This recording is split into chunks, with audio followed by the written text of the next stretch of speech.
I'm with the local CBS Okay, station. I'm just holding a few other microphones. Okay, got it. That's great. Who do I look?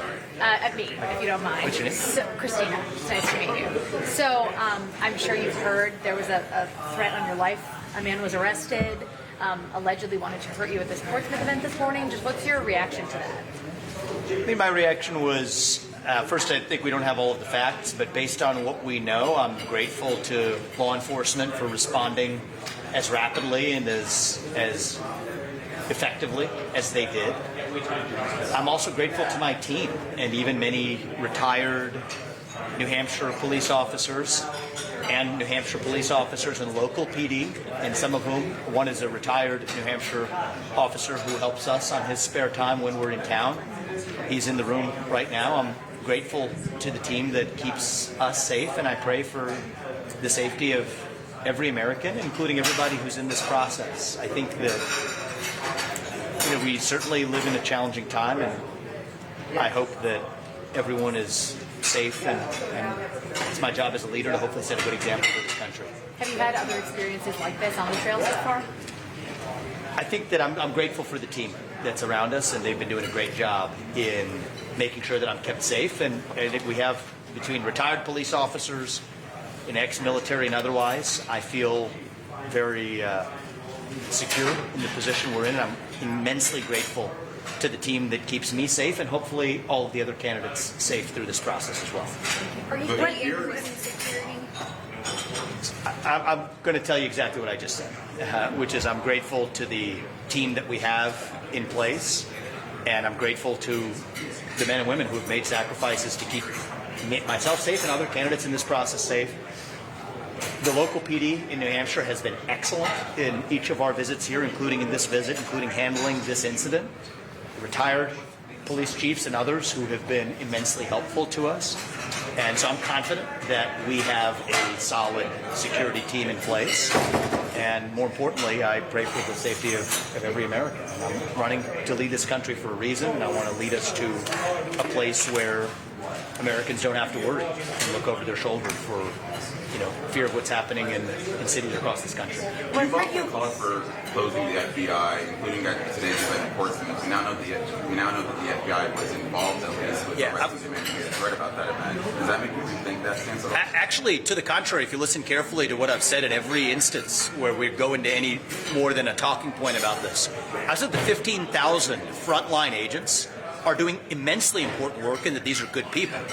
But we need to reorganize them to the U.S. Marshals, to the DEA, to the Financial Crimes Enforcement Network, where they have greater specialization and are able to really carry out their tasks without a lot of the bureaucratic overblow. So to be precise about that, I've responded at every step of the way, and I know many. I've met over the course of the last several years many line-level officers who are doing outstanding work and making sacrifices for this country.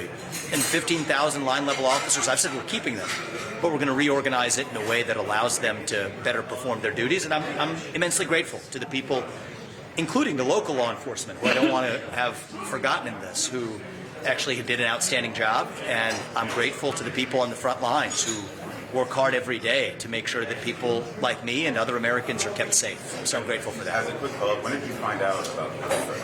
I'm going to, for the sake of respecting the law enforcement's investigation and the facts as they're unfolding, I'm not going to go into the details of this, and I'm going to leave it out of respect to the law enforcement, leave it to them. What I will say is that we feel very secure in the position that we're in, and that I am grateful to the team that's around me and the robust team effort that it takes to keep people like myself and the other presidential candidates safe. And so I'm grateful to them for that, and we feel very secure with the full team that we have around us. That's what I'll say.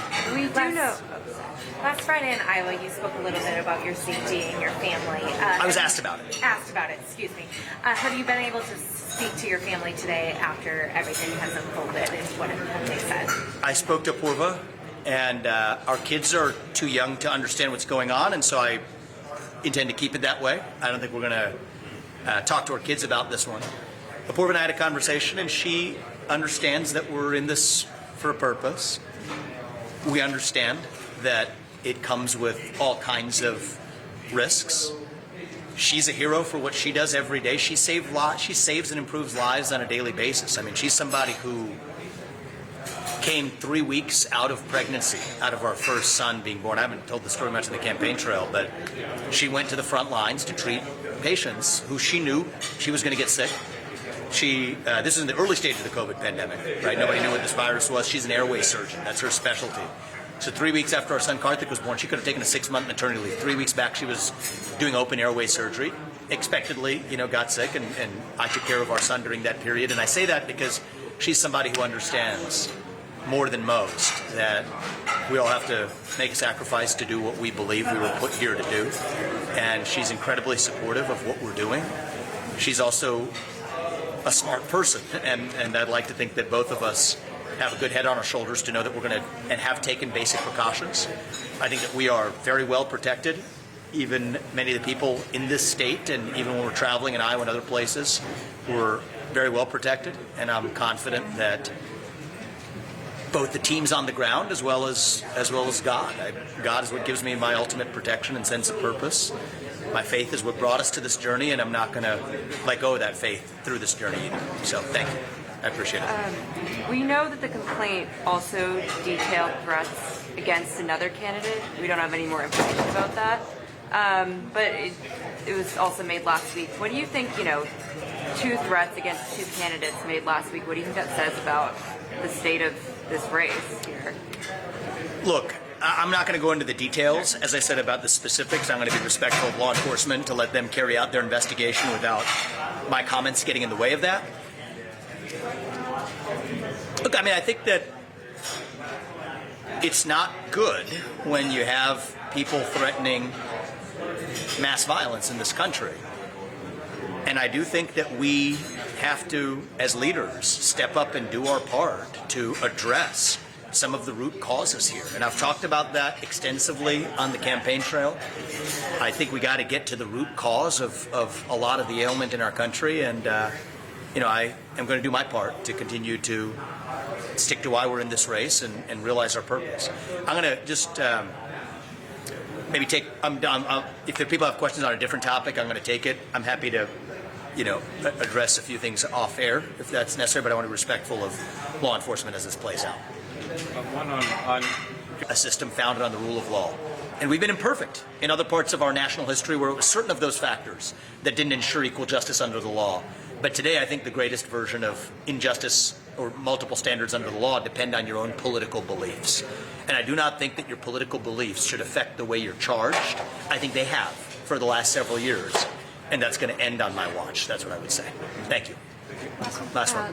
Chris Christie at the debate made comments after the debate about, your back and forth with Nikki Haley being somewhat about gender and having kind of a gendered undertone. What is your response to that? My response to that, it is sick when the Republican Party tries to become the party of identity politics, trying to emulate Kamala Harris like she's some hero. I was talking about my wife earlier. I married the strongest woman I know in my life, and I stand for every American, man or woman, achieving not only the maximum of their potential, but I think it is sexist to use identity politics to try to shield someone else from criticism.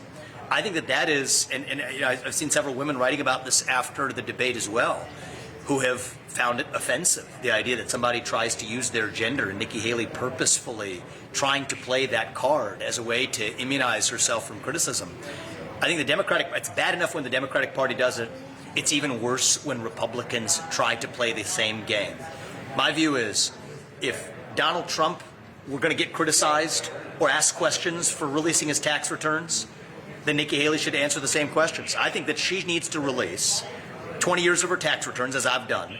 Ironically, as she was calling on Donald Trump to do in 2016.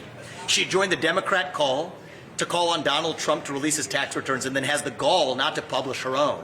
And she also owes it to the American people to list the clients of Allied Defense LLC.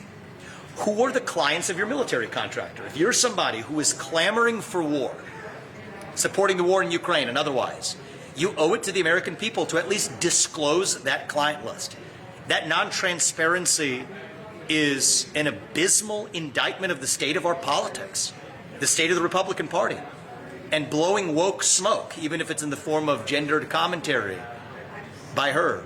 That doesn't deflect. It's not going to work with me, certainly, to deflect accountability that we would bring to, as she was trying to do to Donald Trump. Well, now what goes around comes around, and playing the gender card should not be something that immunizes you from answering those basic questions. And so I call on her to do what I've done, call on her to do what she called on Trump to do, release her own tax returns, and release the client list of her military contractors so that the public knows whether her family stands to make money, as the Biden family has, from wars in Ukraine and elsewhere. She owes it to the American people to do that, and no amount of gender card playing is going to deflect that level of scrutiny. All right, thanks, Thank you. guys. I think we're maybe the next stop. Thank you.